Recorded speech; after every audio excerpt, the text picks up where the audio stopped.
bienvenue dans Genèse à Révélation. Je suis votre animateur, et aujourd'hui nous entrons dans le récit le plus intime de la création de Dieu, non pas la déclaration cosmique grandiose de Genèse 1, mais la formation tendre et personnelle de l'humanité dans Genèse 2. Ici nous découvrons le plan de Dieu pour les relations, l'intendance, et le mystère profond du masculin et du féminin créé à son image. Lisons Genèse 2, versets 4 à 25, voici les origines des cieux et de la terre, quand ils furent créés. Lorsque l'Éternel Dieu fit une terre et des cieux, aucun arbuste des champs n'était encore sur la terre, et aucune herbe des champs ne germait encore, car l'Éternel Dieu n'avait pas fait pleuvoir sur la terre, et il n'y avait point d'homme pour cultiver le sol. Mais une vapeur s'éleva de la terre, et arrosa toute la surface du sol. L'Éternel Dieu forma l'homme de la poussière de la terre, il souffla dans ses narines un souffle de vie et l'homme devint un être vivant. Ce passage révèle le cœur de Dieu de manière que Genèse 1 ne fait qu'évoquer. Alors que le chapitre 1 montre Dieu parlant la création à l'existence, le chapitre 2 montre Dieu se salir les mains, formant littéralement Adam de la poussière, soufflant dans ses narines, plantant un jardin, pratiquant une chirurgie. Le mot hébreu formal est yatsar, le même mot utilisé pour un potier façonnant soigneusement l'argile. Ce n'est pas de la production de masse, c'est de l'art. Et remarquez le changement de nom, de Dieu, Elohim, au chapitre 1 à l'Éternel Dieu, YHWH Elohim, au chapitre 2. Le nom d'alliance apparaît parce que nous passons de la création à la relation. Dieu place Adam en Éden non pour le loisir, mais pour un but, pour le cultiver et pour le garder. Même au paradis, l'humanité était appelée à une intendance fidèle. Puis vient la première déclaration négative de l'Écriture, il n'est pas bon que l'homme soit seul. Dieu crée la compagne parfaite, Ève, construite à partir de la côte d'Adam pendant qu'il dort, provoquant le premier poème de joie de l'humanité. Examinons des détails souvent négligés. Premièrement, avant la création d'Adam, une vapeur s'éleva de la terre, et arrosa toute la surface du sol. Il n'y avait pas encore de pluie, la provision de Dieu précédait le besoin. Deuxièmement, Adam fut placé en Éden spécifiquement pour le cultiver et pour le garder. L'hébreu shamar signifie garder, protéger, veiller sur. Même au paradis, l'intendance nécessitait de la vigilance. Troisièmement, Dieu amena chaque bête et oiseau à Adam pour qu'il les nomme. Ce n'était pas juste un exercice de vocabulaire, cela établissait la domination de l'humanité par la relation et la compréhension. Quatrièmement, quand Dieu fit tomber un profond sommeil sur Adam, c'était la première anesthésie enregistrée pour la première chirurgie. Finalement, Ève ne fut pas seulement faite mais construite, l'hébreu banal suggère une précision architecturale, comme si Dieu construisait quelque chose de beau et fonctionnel. Ces détails révèlent un Dieu qui pourvoit abondamment, nous appelle à un travail fidèle, établit notre autorité par la relation, et façonne avec une précision parfaite. Genèse 2 présente des changements théologiques profonds.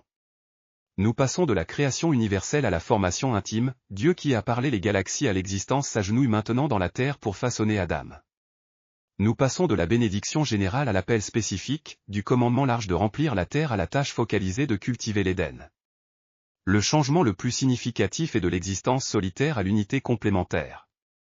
Pour la première fois dans la création, Dieu déclare quelque chose pas bon, la solitude de l'homme. La solution n'est pas un autre Adam, mais Ève, différente mais égale, complémentaire non identique. Quand Adam se réveille pour la voir, il éclate dans la première poésie enregistrée de l'humanité, voici cette fois celle qui est os de mes os et chair de ma chair. L'hébreu suggère soulagement, joie, accomplissement. Finalement, nous voyons le changement vers la relation transparente, nu et pas honteux. Ce n'est pas seulement à propos des vêtements, c'est à propos d'une ouverture parfaite, aucune cachette, aucune peur de rejet. Ces changements révèlent le dessein de Dieu, nous sommes faits pour la relation, appelés au partenariat, conçus pour la transparence construite sur la vérité. Ce passage révèle le plan de Dieu pour les relations masculines et féminines. Adam et Ève portent également l'image de Dieu, il n'y a pas de hiérarchie de valeur ou de dignité. Pourtant Dieu établit des rôles complémentaires, non identiques. Adam est formé en premier et reçoit la responsabilité de nommer les animaux et cultiver le jardin. Ève est créée comme son Ézer, souvent traduit aide mais signifiant soutien fort, comme Dieu est notre Ézer dans les psaumes. Elle est conçue pour compléter ce qui lui manque. L'ordre n'indique pas la supériorité, il indique la fonction. Quand ils s'unissent dans le mariage, ils deviennent l'une seule chair, un mystère pointant vers Christ et l'Église. Leur nudité sans honte représente une confiance parfaite, une acceptance parfaite, une transparence parfaite. Voici le dessein de Dieu, égaux en dignité, complémentaires en fonction, unis dans le but.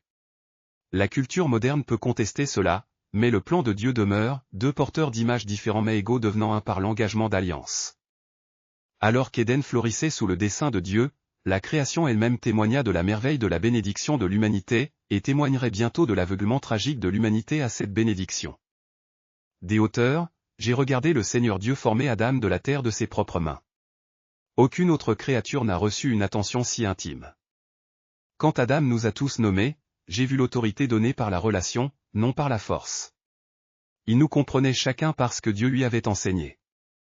Et quand Ève fut présentée à Adam, quelle joie! Son poème de célébration résonna dans toute la création. Il marchait avec Dieu dans la fraîcheur du jour. Ils avaient tout, la domination sans domination, le travail sans labeur, la relation sans honte. Pourtant d'une façon ou d'une autre, cette bénédiction parfaite deviendrait leur aveuglement. Ils possédaient ce que nous ne pourrions jamais avoir, le souffle de Dieu, son image, son appel. Comment pouvaient-ils ne pas voir leur privilège extraordinaire? Communion parfaite avec leur Créateur, unité parfaite l'un avec l'autre, intendance parfaite sur nous tous. Si seulement ils avaient chéri ce qui leur avait été donné. Que nous enseigne Éden aujourd'hui? Premièrement, reconnaissez votre identité comme porteur de l'image de Dieu. Vous n'êtes pas un accident ou un animal évolué, vous êtes merveilleusement et admirablement fait, appelé à la relation avec votre Créateur. Deuxièmement, embrassez l'intendance fidèle. Quel que soit le jardin que Dieu vous a confié, votre famille, lieu de travail, communauté, vous êtes appelé à le cultiver et le garder.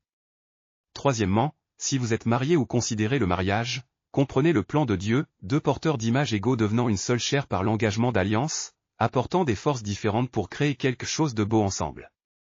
Quatrièmement, poursuivez des relations transparentes construites sur la vérité de Dieu, sans vous cacher ou prétendre.